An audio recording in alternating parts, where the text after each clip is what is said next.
Elena Rivera didn't stand out, and that was exactly how she liked it. Every night, she clocked in, tied her apron, and disappeared into the rhythm of steam, steel, and silence. The others talked, complained, gossiped. She worked. No shortcuts, no distractions. Just clean dishes, stacked perfectly, ready before anyone asked. No one asked how she knew what the kitchen needed before it needed it. No one noticed how she reordered supply chains in her head while loading trays. She didn't offer suggestions. She made things run smoothly enough that no one thought to complain. Years ago, she had worn suits and heels, handled corporate audits, balanced multi-million-dollar accounts. Then came the betrayal. A husband who used her credentials to commit fraud, a company too afraid of the scandal to fight for her, and a legal system that saw her as collateral damage. She lost her license, lost the career, lost the marriage, kept her son. That was all that mattered. She didn't rebuild with anger. She rebuilt with silence. The kind that earns trust through time, not words. She worked hotel jobs no one wanted, graveyard shifts, janitorial backups, manual labor. She never asked for promotions. Never asked for sympathy. Just hours. Just stability. So when the tall man in the dark shirt passed through the kitchen that night, she didn't look twice. Another inspector, maybe. Or a lost guest. She gave him space, made sure he wasn't in anyone's way, and kept moving. Dish after dish. Machine clog fixed. Floor mopped. Coffee refilled for the morning shift. She noticed things others didn't. The missing inventory tags. The subtle shift in delivery times. The inflated orders that never made it to the storeroom. She made notes in her head, adjusted her work around the inefficiencies, and kept going. Not her problem. Not her fight. But she saw the fear in some of the younger staff. How a certain supervisor always found a way to shave minutes off their pay. How broken equipment never got fixed unless she patched it herself. How the managers showed up late but signed time cards like they were saints. Still, she stayed quiet. She had her son to think about. Rent to pay. One mistake and she'd be out. Then the man came back. 2 nights later. Just standing in the corner again, watching. This time, he wasn't pretending to be lost. He was observing. He watched her recalibrate the rinse cycle to save water. Watched her redirect a vendor delivery before it backed into a fire lane. Watched her calm a frantic pastry chef without raising her voice. He started asking quiet questions. What time does the next shift arrive? Why is the staff roster inconsistent? She gave short answers. Direct. Professional. Not curious, not warm, just functional. She didn't ask who he was. Didn't care. Everyone wanted something eventually. He wasn't like the others. Didn't try to flirt. Didn't patronize. Just watched. Listened. Wrote things down in a small black notebook. The others thought he was from corporate. A shadow auditor maybe. Rumors flew. Managers got tense. Supervisors sharpened their smiles. Elena didn't change a thing. Then one night, he asked her why she never applied for promotion. She didn't hesitate. Don't need a title to do the job. He nodded, said nothing else. But from that moment on, he showed up every night. She started to wonder. Not about who he was, but why someone like him kept watching someone like her. He wasn't just looking for lazy workers. He was searching for something specific. A pattern. A weakness. Or maybe, just someone who knew how to keep the lights on when no one else noticed they were flickering. And for the first time in years, Elena felt like someone actually saw her. The audit hit hard. No warnings, no soft rollouts, just a full sweep ordered by Marcus himself. Department heads were blindsided. Records pulled. Surveillance checked. Vendor contracts dissected. Within 72 hours, 4 mid-level managers were suspended. Kickback schemes, ghost inventory, payroll fraud.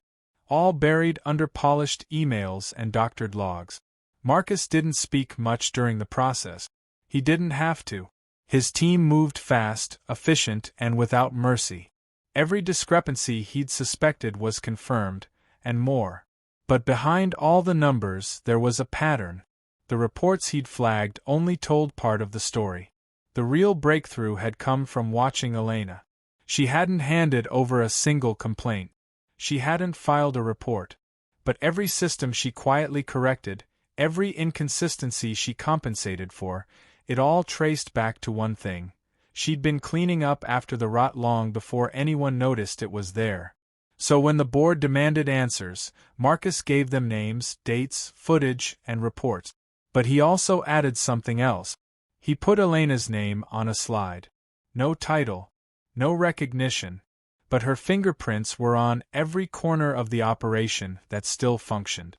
He stood in front of the board and said, "You all trusted managers who smiled the right way and wore the right suit. She had none of that. Just results." There was silence. Then questions. Then tension. The next morning, Elena was called upstairs. She didn't dress differently. Didn't act surprised. When Marcus greeted her by name, she only raised an eyebrow. "Didn't realize you were the CEO," she said flatly. "I know," he replied. "That's why I trusted what I saw." He offered her a leadership role. A real one. Oversight. Strategy. Implementation. A direct line to him. She didn't say yes. Not immediately. Instead, she asked what would happen to the people below her if she took that office. The janitor on his third warning. The new girl covering 2 shifts to pay rent. The cooks who still feared management retaliation. She hadn't survived all this just to leave them behind. Marcus understood. She wasn't rejecting the job. She was making sure it meant something. He gave her the answer straight. No politics. No PR script. Just the truth. He needed someone who saw the cracks before they became collapses. And she saw everything. That night, Marcus went down to the kitchen again. Not to check. Not to test. Just to watch the space where she used to stand. Someone else was on dishes now. Slower, distracted, loud. He missed the silence. He missed her presence. She hadn't accepted the role yet, but she hadn't walked away either. He drove to her apartment. No guards. No gift. Just stood outside with a folder in hand. Inside, the cleaned-up reports. All the data she had helped stabilize. And a letter, not of offer, but acknowledgement. She opened the door, took the folder, looked at him. "You don't owe me anything," she said. "I know," he said. "That's why I came." There was no dramatic moment. No confessions. Just 2 people who finally saw each other without armor. And for the first time, Elena didn't feel like a problem to be solved. She felt seen, respected, equal. She hadn't said yes, but she hadn't closed the door either. The attack was calculated. An anonymous tip to a gossip site. A headline designed to destroy. Asterisk, CEO caught promoting dishwasher girlfriend, corruption or romance? Asterisk, the article spread fast. Fabricated messages. Misquoted staff. Blurry photos taken out of context. Elena's name trended for all the wrong reasons. Inside the hotel, whispers turned to stares. Staff pulled back. Some managers smirked behind closed doors, emboldened by the chaos. Elena didn't cry. She didn't defend herself. She packed her bag after her shift and walked out like she always did, head high, back straight. Marcus saw it unfold in real time. His team brought him the source. One of the suspended managers, furious and bitter, had leaked the story. Combined truth with just enough lies to make it viral. Board members panicked. Investors called. The PR team begged him to distance himself. He didn't. Instead, he called a press conference. No flashy venue. No teleprompter. Just Marcus behind a podium, holding a stack of reports. He laid out the audit, the fraud, the internal corruption. He named the executives who had taken from the company, exposed their deals, and explained how Elena, without title or power, had helped uncover it all through her work, not her words. Then he paused, looked directly into the cameras, and said, "This company has been saved more by silent integrity than loud ambition." Elena Rivera didn't seduce anyone. She did the work that others failed to do. And if standing by her costs me my image, then so be it. I built this place to last, not to please headlines. Silence followed. And then the shift began. Online comments flipped. Staff members started coming forward, backing her story, praising her leadership, admitting how she had helped them when no one else had. Interns, cleaners, even guests. Back at home, Elena watched the broadcast in disbelief. Her son sat next to her, silent. Then he looked at her and asked, "Are they going to fire you?" She didn't have an answer. But her phone buzzed. A message from Marcus. Just one sentence. Asterisk, if you're done letting them speak for you, it's your turn to speak for yourself. Asterisk. The next morning, she walked back through the front entrance. No uniform. No apron. Just confidence. She didn't need to explain her worth. She had already proven it. Marcus met her in the executive lobby. Didn't smile. Didn't speak. Just nodded. She nodded back. She wasn't here to be rescued. She was here to rebuild something better. The boardroom was quiet when she entered. Elena didn't sit. She stood at the head of the table with a single sheet of paper, her plan to restructure ground operations. It was sharp, specific, and unflinching. Every inefficiency named. Every exploit exposed. Every solution actionable. There were no fancy buzzwords, no soft reassurances.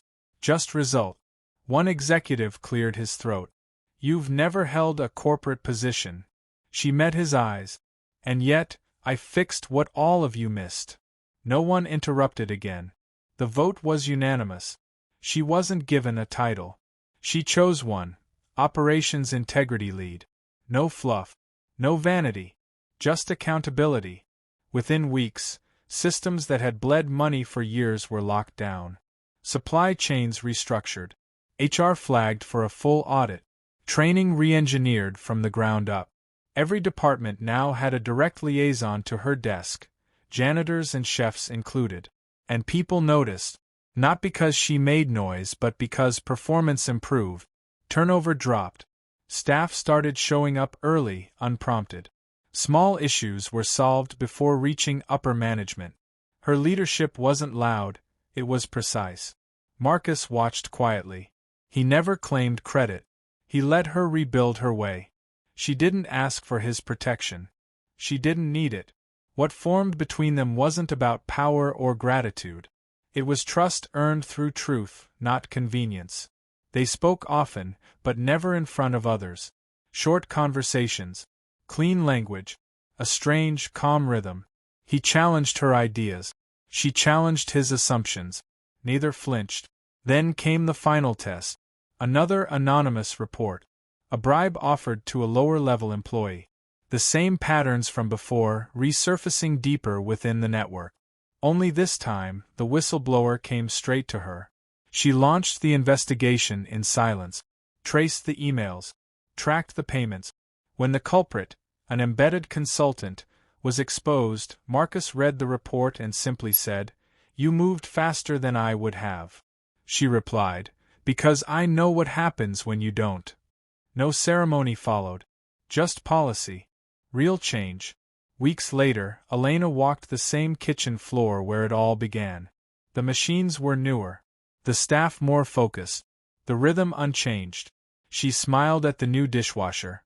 A single mom, quiet, efficient, and gave her a clipboard with a feedback form. Not a performance review. A direct line to decision-making. Marcus arrived behind her, holding 2 coffees. She took one. They stood in silence, side by side. He said, "We never talked about that headline." She answered, "We didn't need to." No labels. No declarations. Just respect. Quiet, enduring, unshakable. Not a love story written in grand gestures, but in shared burdens, silent victories, and the mutual recognition of someone who had been invisible far too long. And now, finally seen.